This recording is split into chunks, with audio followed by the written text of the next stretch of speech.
저는 종종 예언자들을 언급할 때 이런 말을 합니다.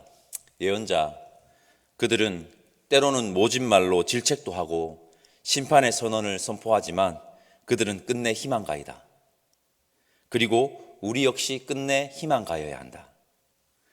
예언자들은 하나님의 말씀으로 시대를 정확하게 바라보는 자들입니다.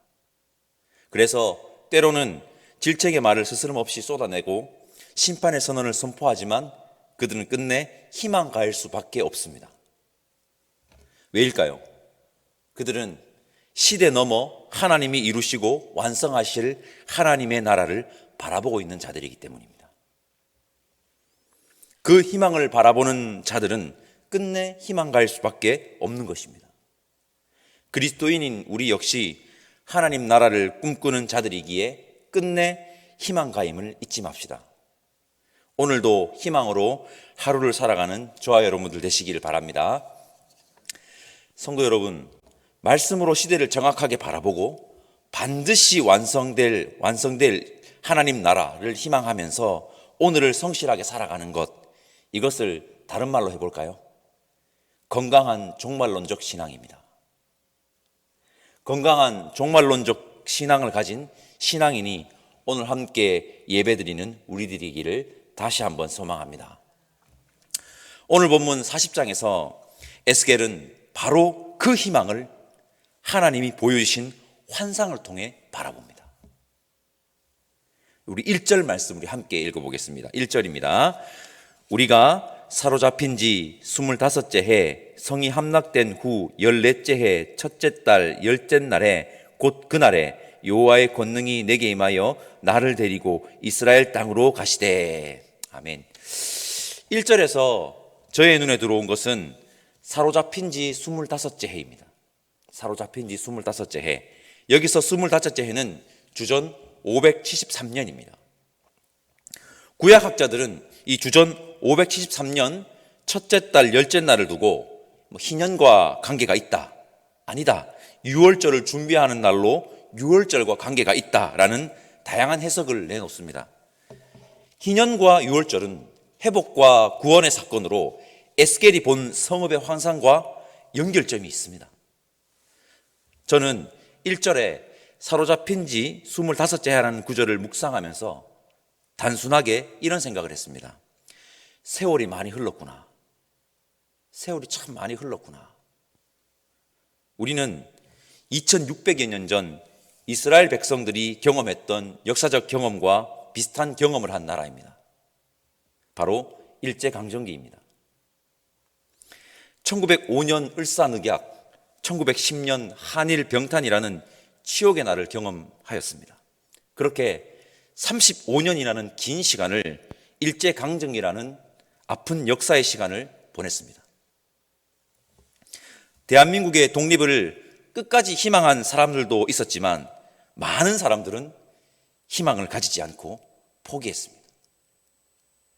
일제강점기와 해방 이후의 시대적 배경을 가지고 있는 암살이라는 영화에서 배우 이정재가 한 대사가 있습니다. 이정재에게 이렇게 물어봅니다. 왜 동지를 팔았나? 이 물음에 이정재는 이렇게 대답합니다. 몰랐으니까. 해방될지 몰랐으니까. 해방될 줄 알았으면 내가 그랬겠나? 이렇게 대답합니다. 해방의 희망을 가지지 않았던 자들은 당시 시대에 순응했습니다. 그러나 해방의 희망을 가진 자들은 비록 일제강점기라는 시대에 던져져 살고 있었지만 시대에 그저 순응하며 사는 것이 아니라 힘든 시대 속에서도 대한민국의 국민이라는 정체성을 놓지 않고 살았습니다. 희망을 포기하지 않았다는 것입니다. 너무 당연한 말일 수 있지만 에스겔은 희망을 절대 놓지 않았습니다. 25년이라는 세월이 그의 희망을 빼앗아 갈 수 없었습니다. 성도 여러분, 오늘 이 말을 저 자신과 여러분들에게 해드리고 싶습니다. 우리가 살아가다 보면 힘들 때도 있지만 시대를 바라볼 때 암담함으로 큰 벽 앞에 선 것 같이 느껴질 때도 있지만 하나님의 희망을 절대 놓쳐서는 안 됩니다. 우리는 시대 넘어 하나님 나라를 바라보는 자들입니다. 하루하루 성실하게 살아갑시다. 그렇게 희망을 놓지 않는 자에게 하나님께서 에스겔과 같이 확실한 희망을 보여주실 겁니다. 희망을 놓지 않으므로 확실한 희망을 바라볼 수 있기를 소망합니다. 그리고 우리는 보는 것으로 그쳐서는 안 됩니다. 우리 4절 말씀 함께 읽어보겠습니다. 4절입니다. 그 사람이 내게 이르되 인자야 내가 내게 보이는 그것을 눈으로 보고 귀로 들으며 내 마음으로 생각할지어다. 내가 이것을 내게 보이려고 이리로 데리고 왔나니 너는 본 것을 다 이스라엘 족속에게 전할지어다 하더라. 아멘. 하나님께서 에스겔에게 어떻게 하라고 명하십니까? 전하라는 것입니다. 전하라는 것. 성도 여러분, 우리는 전하는 자여야 합니다. 무엇을 전하는 자들입니까? 하나님이 보여주신 희망을 전하는 자여야 합니다. 눈에 들어오는 구절이 있습니다. 본 것을 다입니다. 본 것을 다. 전해야 하는데 대충 전하면 안 됩니다. 하나도 빠짐없이 본 것을 다 전하는 자여야 합니다. 오늘도 말씀드립니다. 예언자에게 필요한 것은 성실입니다. 사역자에게 필요한 것은 성실입니다. 우리 그리스도인에게 필요한 것은 성실입니다. 우리에게 보여주신 희망을 성실히 전하는 자 되길, 우리가 하나님께서 보여주신 희망을 성실히 전하는 자 되기를 소망합니다. 하나님께서 에스겔 40장 5절을 시작으로 성읍을 보여주십니다. 솔직히 말해서 여러분, 그림이 그려지십니까? 저 역시 잘 그려지지 않습니다. 어렵습니다. 측량 단위도 다르고, 당시 이스라엘 사람들은 이 설교들을 들었을 때 조감도라고 하죠. 이 건물의 조감도를 떠올렸겠지만 우리에게는 좀 낯섭니다. 오늘 본문 에스겔 40장 5절부터 나오는 이상적인 성읍 부분을 통해 두 가지 말씀드리고 싶습니다. 첫째는 우리 하나님은 구체적인 하나님이시라는 것입니다. 하나님은 구체적이십니다. 애굽에서 이스라엘 백성을 출애굽시키신 후 모세에게 보여주신 성막도, 오늘 에스겔서에서 나오는 이상적인 성읍도 너무 구체적입니다. 구체적인 하나님께서 우리를 너무 잘 알고 계시기에 우리의 삶 역시 아주 구체적으로 설계하고 계십니다. 믿으시죠? 우리는 하나님이 설계하신 대로 살아가면 됩니다. 출애굽기에 나오는 성막도, 에스겔서에 나오는 이상적인 성읍도 그렇듯이 하나님이 왜 이렇게 구체적으로 설계하실까요? 우리와 함께 하시려고입니다. 우리와 함께 하시려고. 다르게 말하겠습니다. 우리와 행복하게 살고 싶어서입니다. 우리 3절 말씀 우리 함께 읽어보겠습니다. 3절 말씀입니다. 나를 데리시고 거기에 이르시니 모양이 녹같이 빛난 사람 하나가 손에 삼줄과 측량하는 장대를 가지고 문에 서 있더니. 아멘.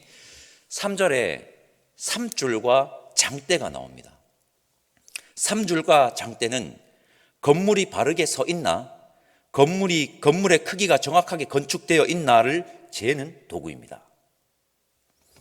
5절부터 건물의 구체적인 위치와 측량된 수치가 나옵니다. 우리에게는 단위도 생소하고 낯설어 머릿속에 그림이 잘 그려지지 않지만 이것은 무엇을 말하는 것입니까? 둘째는 여러분, 하나님이 보여주시는 이 이상적인 성읍은 한치의 오차도 없이 정확하다는 것입니다. 정확합니다. 한치의 오차도 없습니다. 하나님이 보여주신 희망은 여러분 한치의 오차도 없습니다. 여러분, 예루살렘 성전이 왜 무너졌을까요? 오늘 본문 3절을 근거로 말씀드리자면 3줄로 되어 보니 기울어졌기 때문입니다. 장대로 측량해 보니 크기가 제 몇 도래였기 때문입니다. 건물이 기울어지면 바로 세울 수 있습니까? 건물의 크기가 제 멋대로면 바르게 할 수 있습니까? 없습니다. 다시 헐고 새로 지어야 합니다. 새로 지어야 합니다. 에스겔에게 보여주신 이 성읍은 삼줄과 장대로 재어보니까 정확했다는 것입니다. 세워진 이 성읍이. 그 성읍 안에 있을 때 우리는 안전한 것입니다. 그 성읍 안에 있을 때. 이 이상적인 성읍은 누구를 가리키는 것일까요? 삼줄과 장대로 쟀을 때 한치의 오차도 없는 이 성읍은 누구를 가리키는 것일까요?